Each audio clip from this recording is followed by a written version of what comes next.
Hey Geminis, how y'all doing? Welcome. We're going to be taking a look at your first half of my general reading here. So let's talk Odysseus. In your meditation, I saw the image of a penguin. The penguin on the seaside, and then I saw it go waddle, I guess, penguins waddle, I suppose, onto a boat, and it felt like it was like a throwback, like it felt like a boat that maybe would have carried passengers to Ellis Island from Europe. Kind of that time period. Then I saw the boat went through some storms, and I saw the penguin kind of on the deck, kind of holding on for dear life with its little suitcases. And then I saw it sort of froze. The picture froze, and I could see New York City off in the distance, and I could see the penguin's family, like waiting for the penguin, like on the shore. And then I saw like a freeze frame, and the penguin kind of looked like to someone holding a camera, and someone took a picture.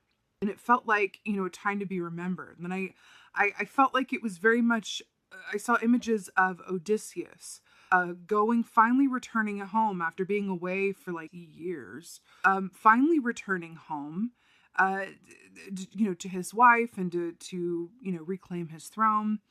It felt very much like this current time for you, Gemini, is you are in process of getting to where you're going. And we can see where you're going, right? We can see this in terms of the voyage, right? The destination. You are en route. You are on your voyage, right? And we can see where you're going to. We can see that there's, a warm embrace waiting for you, like through this time of voyage. But it feels like it's very much en route, and that whole aspect of the picture. It feels like this is just as much a time to be remembered and appreciated. I won't say enjoyed, it feels more like appreciated, as much as when that ship finally docks and that penguin goes to greet its family. Right? Don't discount this time just because it's a transition point and you're not quite to where you're going yet. It feels incredibly important.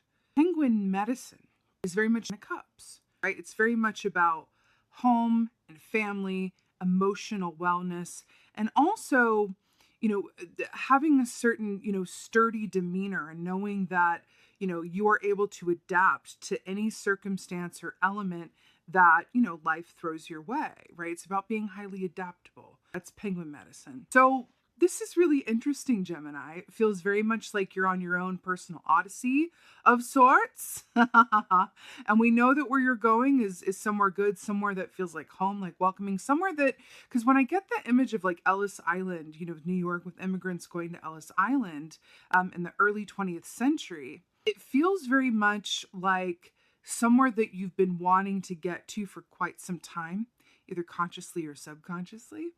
And this is just your en route to there. I can see the shore. I can see who's waiting for you on the other side. But you're in a transition point, getting your own personal odyssey. So fascinating. Let's go ahead and see what your cards have to say. Hey, Gemini. Let's go ahead and see what your animal energy is for the first half of animal energy. Oh, I just gotta laugh because it's too good. Also, a little bit of FYI. Octopus energy, you guys are the third reading I'm doing for this round, and I cannot tell you how the creatures of the aquatic life have been coming forward in this round of readings. It's very, very watery. And I just talked about octopus energy in the Pisces reading. I have to say, the Pisces seems to be leading the way for this pack of readings. There's something about that energy that is informing the collective. So please watch the Pisces reading as a supplement to this one because it's coming through. Okay, octopus, brilliant. Water, wonderful. Octopus is a very special hybrid energy, right? It's a hybrid energy that equates to both the 7 of Cups and the 9 of Cups in the Tarot. So the 7 of Cups is about choices, analysis, paralysis, optionality, feeling overwhelmed, sometimes a dream deferred. It's like, I got tentacles going in so many places, I don't know where to land. It's like overwhelmed to the point of even being tempted to withdraw, being overwhelmed to the point of feeling frozen or static or unable to move in any one direction. The hybrid aspect of this, though, the 9 of Cups, right, is about wish fulfillment. It's about getting exactly what you desire, which is interesting because we saw that in the meditation. We saw that bridge point. We saw that odyssey. We saw that transition point. So it's fascinating because I feel like this is talking about the Seven of Cups energy while you're on that boat, while the storms were coming and rocking the penguin. Do you remember? Well, I don't know if you're familiar, but if not, I'll break it down. In the Odyssey, there's a certain point where Odysseus is like so close to home that he can actually see the shores of his land. And then at the last minute, I can't remember why. I think some god was angry at him. Maybe Poseidon. I think it was Poseidon. Got really angry at him and kind of rerouted him at the last minute. And it ended up adding like years on to his time before he got home. That's kind of what this feels like, where you're so close and yet it feels so far. But just know that this Nine of Cups aspect of this is the wish fulfillment. It is there. It's just about allowing yourself to just know that this time where you're getting to where you're going is to be appreciated as well. But you can see it off in the distance. So this hybrid aspect of the Seven of Cups to the Nine of Cups. Let's talk about that. So we have the Seven of Cups, right? Which is that, all over the place, confusion, overwhelm. Then we can go to the Eight of Cups, which lies in between the two. The Eight of Cups is about, going forward on your path and trusting that whatever wants to be left behind is for your highest and best good, and that where you're going, right, is going to lead you to a place where you feel like you're meant to be. So it's that bridge point again with that. To the Nine of Cups, you trust the path, you're willing to leave behind what no longer serves, and then your reward for doing so is your home. Nine of Cups, getting what you truly desire, feeling deeply satisfied with your lot. That's what Nine of Cups is. Fascinating, Gemini. Fascinating. Let's go ahead and see what's going on. Octopus. Wow. Okay, here we are. Four of Swords. This is really, really brilliant. So first of all, I'm going to point a few things out to you. And this came up in both the Pisces and a little bit in the Aquarius reading as well. There's something in the collective energy about this where it's like a bridge point. So the Four of Swords, remember, you guys are air signs. You are about the swords. The swords rule the realm of the mind, the thoughts that we think, how we communicate, clarity points, right? And actually the medicine, the tonic to the Seven of Cups is the Ace of Swords, right? But in another way, you could also do that with the Four of Swords, which is about completely winding down, going into stillness, really taking your hands off the steering wheel and going, okay, I need to retreat in order to recharge. That's what this feels like. Feeling the intense call to retreat. But the funny thing about the Four of Swords, which I feel like makes it different than the Hanged Man or the Hermit, which are, similar cousin energies, is that the Four of Swords isn't that you're retreating in order to recharge. You're just, or to get any sort of clarity. It's just a happy byproduct of doing so. Four of Swords is about maybe even not feeling that well physically or mentally, or you're just feeling more like you just need to just do less. And it's coming from a place of, especially coupled with this Seven of Cups, where it's like, I don't have time for this, or I'm not able to do that right now, or I have all this other stuff to do. But Four of Swords wants what it wants. And sometimes we really do have to do less, right? When we feel that call in order to recharge, and then we're able to get up and do more with more purpose and clarity and positivity as well, because we took the time to just balance ourselves out in that way. And that's Four of Swords. And what's really interesting here as well is that, do you see these autumn leaves here, right? So autumn begins in, at least in the Northern Hemisphere, begins in, right, the 9th month of the year. Seven of Cups, we're reading for today, goes to the Eight of Cups, and goes to what? The Nine of Cups, wish fulfillment, autumn time. There's something about the autumn that feels incredibly positive here, that I feel like is there's something about the Odyssey that's bridging from now until the autumn. Talking about that, and I'm telling you, like, there's something about this for the collective as well. You are in good company with this. Okay. Ooh, wow, that is really, really beautiful. Okay, so we have the Page of Cups here. Now, the Page of Cups came up in the reverse. We'll talk about that. I'm going to hold it in the upright for the sake of the visual. So, Page of Cups. traditionally speaking, first of all, more water here, right? Traditionally speaking, you know, Page of Cups is very much about that beautiful energy of truly enjoying where you are in the present moment. That is that young page energy, which loves like it's never known hurt before and believes that everything is going to work out because they don't have any evidence to the contrary, right? And then this is in the reverse for you. Now, I want to point out as well that you see this lotus flower here. Think about the image of a lotus flower. It's really beautiful on top, right? But underneath, it's quite murky and muddy, and there's, you know, a lot of excrement going on. In those kind of waters, you can't see clearly, which ties me back to the Seven of Cups, right? And this is what I feel like we're looking at here.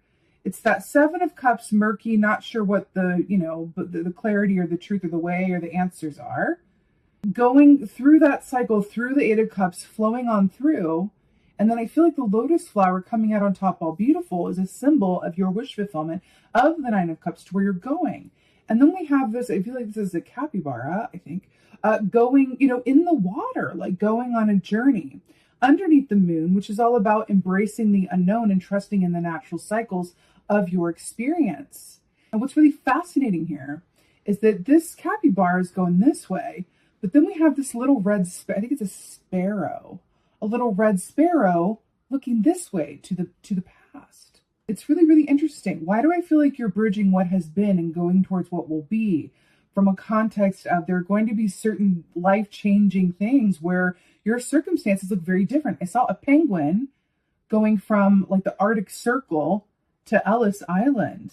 That's a big change. But that's what this feels like. And then we have magnolias up here, which are a beautiful, beautiful symbol of peace and love and harmony. I think that that's really lovely that that's there for you as well. The fact that the Page of Cups came up in the reverse, and the fact that the Page of Cups is kind of looking, going this way, and then the little, you know, red sparrow is looking here. I feel like there are aspects of your relationships, your experiences, how you view yourself, I want to say, funnily enough, I want to say the adult parts of you, because when Odysseus left home, I think he was like still a child, really. Well, in those days, you know, in the time of the writing, he was grown. But let's look at it from a modern perspective, right? Odysseus, for the modern reader, is not even old enough to drink in America, at least. He is still very much, you know, very young, right? And then by the time he gets back home, he's like, it's like a year, right? So that's a certain bridge of experience. Think about the difference. It doesn't matter how old you are. Think about the difference about from when you were to like where you will be or where you are at be. That is a whole bridge there of life experience, right? Who he was when he left his wife Penelope is not who he was going back at age 8. That's a big gap. And I feel like Spirit is sort of pointing to this, going like, there's a certain aspect of you with this Page of Cups in reverse that is sort of living between this Four of Swords here as well. What was and the changes that are going to be required in order to facilitate what will be. And the T is that it's wish fulfillment, but the Seven of Cups is coming in to say there's going to be some things that need to be shifted and a change in your circumstances in order to facilitate that happy shoreline, right? Got shivers. Okay, what else is there? Oh, yes! Three of Wands. I have shivers. This is really beautiful, Gemini. So, Three of Wands. Let's talk about why this is so brilliant. First of all, we have water and two mountains and passing through a point here. It's feeling very the Odyssey. So, Three of Wands. Again, another moon here as well. So, Three of Wands is so great because, first of all, the wands rule the realm of the actions that we do or don't take, right? But the Three of Wands is, well, let's talk about the Two of Wands first. Because before the three is the two. The Two of Wands is about planning. It's about attention to detail. It's about dotting those I's and crossing those T's and envisioning what you want your situation or life or work or relationships to be, and really imagining those and taking steps and building that foundation, right? The two is the building of the foundation, as it's really indicated here really beautifully. And then the Three of Wands is when you have built that foundation so well, that growth happens, and suddenly there are other people. The universe spins that wheel of fortune in your favor, and there are other people who start coming forward to help you in your endeavor, to either invest in you, to help you with what you're doing, to help you get to the next step, to help you build upon what you've done yourself. This is you having built that foundation, and then this is other people or the universe coming in to go, oh, let me have this. It's sort of like that thing where it's like, you know, they say when it rains, it pours, or the easiest, time to find a job is when you already have a job. It's that energy, right? It's not coming from a place of lack. It's like you've done all that you can on your own, and the universe responds to that energy by bringing you more energy that is, of that likeness. I feel like this is divine help. I feel like this is the universe bringing in people, places, things in order to aid you and help you and give you that, hand up on that voyage, which is really, really interesting because I don't know why, but it feels very much like the Odyssey. I keep thinking about all those gods because I think Poseidon was really upset with Odysseus, but there was another god. I think it was the goddess Hera. I'm not positive about that, but I think it might have been Hera, and if not her, someone else, who was helping Odysseus out and came and helped him and was the reason that he was able to get home. So I feel like this is that point where you may have been deterred or delayed or kind of out in the middle of the sea. But I feel like it, the third point in the cycle moving forward towards the wish fulfillment, that wish fulfillment comes and is aided by a boon. Something comes forward, someone comes forward to help you, to give you a leg up. And suddenly you find yourself in a very different position. Things have felt stop and start or stagnant or unknown or 2 steps forward, 1 step ahead. And then suddenly it shifts and you're able to move forward, which is really interesting because look at how this is storyboarding. We have the 4 of Swords, which is stasis, right? Retreating, going inward, being still. Page of Cups was in the reverse, right? Which is about backwards, forwards, presently being in a given space where it just feels like you're not able to really fully enjoy the present moment, right? Because you either have anxiety over the future or angst about the past or just feeling fear or confusion or whatever that 7 of Cups energy manifests as with you. And then suddenly, boom, you're moving forward. 3 of Wands is a forward moving, fast-paced energy, right? Where it's like, whoa, it's happening all at once. And it's really beautiful, Gemini. Because it does feel like you go from one state of being and then, look, you're in the water, right? You're under the ground, right? You're in the water and then you're flying above the water. See that? That's what this feels like. It's really beautiful. Let's go ahead and get some advice for you. I really want some advice for you. Advice for Gemini. First half of July. Oh, beautiful. First of all, the moon is on the bottom. Hello, embracing the unknown. Okay. Page of Pentacles is your advice. This is so, so beautiful. So Pentacles, earth energy, always a good idea to ground, right? But Page of Pentacles is very much about, learning new things, new job opportunities, going back to school, anything that affects your physical experience, right? From a newbie perspective. So again, the Pentacles are about our home, our physical body, everything that really makes up our physical exterior experience, right? The Page of Pentacles is that young energy that says, I can learn new things. I want to forge a new road ahead. I want to look at the possibilities outside of, any limiting belief systems that I have held. What if I completely changed it up and did something very different that is more aligned with something that actually excites me, right? It's interesting here too, because with this alpaca has all of the fluffs in these bins. And we were talking about, that divide between the past and what lies ahead. This Page of Pentacles is only ready to go out and embrace the new because it shed all of the, wool, I guess, or hair that was on it from the past, that it can go forward unencumbered, right? But I'm also really drawn to the fact that this feels new. We 3 of Wands, full speed ahead, new shoreline, Ellis Island, Odysseus coming home. Who you were is not who you're going to be, but it's a new start, right? And that's what this feels like.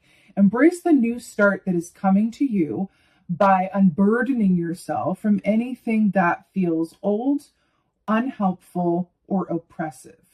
Yeah, that's what this feels like. Let's go ahead and get an oracle. I'm feeling the Stephen D. Farmer. Let's do this one. Okay. Oracle for Gemini. Oh, hello. All right. Tsunami wake-up call. Is that not another moon? And is that not the ocean and a tide coming up to move the boat? Fascinating.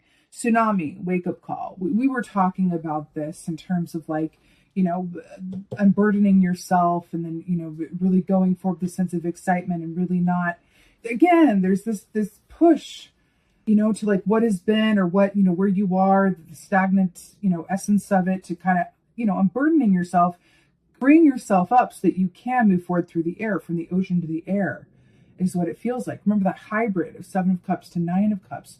Wake up call. I'm going to say this because this is what tsunami really embodies.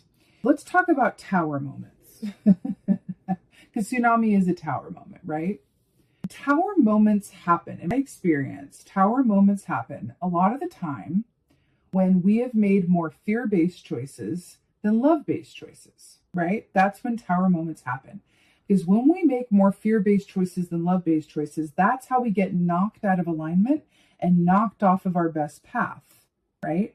And then the tower has to come along, give us a wake-up call or two, right? Bring everything down to the ground so that we can rebuild ourselves and hopefully get back, make some more love-based choices than fear, make some different choices, learn from these tower moments, and then move ahead rerouted on our highest and best path.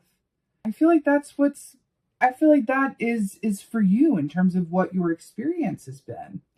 And I feel like also because of the ocean and Odysseus and the Odyssey, there really is something about, you know, the key here feels very much like you becoming from a series of wake-up calls where it's felt like a dark, stormy ocean. Remember, the ocean is a symbol for the unknown as well, just like the moon, right? But your advice is to step out into the sunlight and realize that all this is you being unwilling to get a haircut. You know what I mean? I feel like these tower moments, there's certain things in your experience that are asking you to change something or let go of certain things. And your resistance around that, or your unwillingness to see that for what it is, that's what's attracting these wake-up calls, okay? The universe, these tower moments is asking you to change and shift, leave behind what was, and be willing to walk forward on your path, trusting that your needs are always going to be well provided for if you just walk forward with faith and you really embody trust more. And that's what this really, really feels like. Can you really, truly trust where you're going, right? And in doing so, get to Ellis Island, get to that, you know, where the penguin's family was with that wish fulfillment. Be Odysseus arriving back home finally after being rerouted and delayed times. This is you arriving, right? In the sun, right? It is really beautiful, Gemini. It feels a bit, you know, it feels like it very much illustrates sort of the plight of the human experience. In terms of humans, we have attachments, and it's our attachments that keep us unhappy, right? And that's what this feels like. This could be an attachment to a certain way of thinking, the way that things have been, or a certain attachment to, you know, believing that things could go terribly wrong at any given point and you'll be lost at sea. And then what will happen, right? But Spirit is asking you to bridge that 7 of Cups all the way to the 9 of Cups. And the way to do that is really trusting and making love-based choices, just like your key in the tarot of the Lover's key, right? You got this, Gemini. This is really beautiful with 3 of Wands, full speed ahead, going into the air, right? But if that can only really happen if you've really made the foundation sturdy and you're willing to just be there and trust in it, and then help will arrive, the wheel will turn. It feels really beautiful. Again, you did get the wish fulfillment key. It's just about some work that needs to happen in terms of, you know, the way there to wish fulfillment. So with that being said, Gemini, I'm sending you so many blessings and much love for the first half of July. I so hope that this helped and resonated. If so, please let me know in the comments below, because I absolutely love reading your comments. And please like, please share, please subscribe. I would so appreciate that. And with that being said, thank you. Thank you so, so much for being here. And most of all, and as always, just thank you for being you. And be well. Until next time.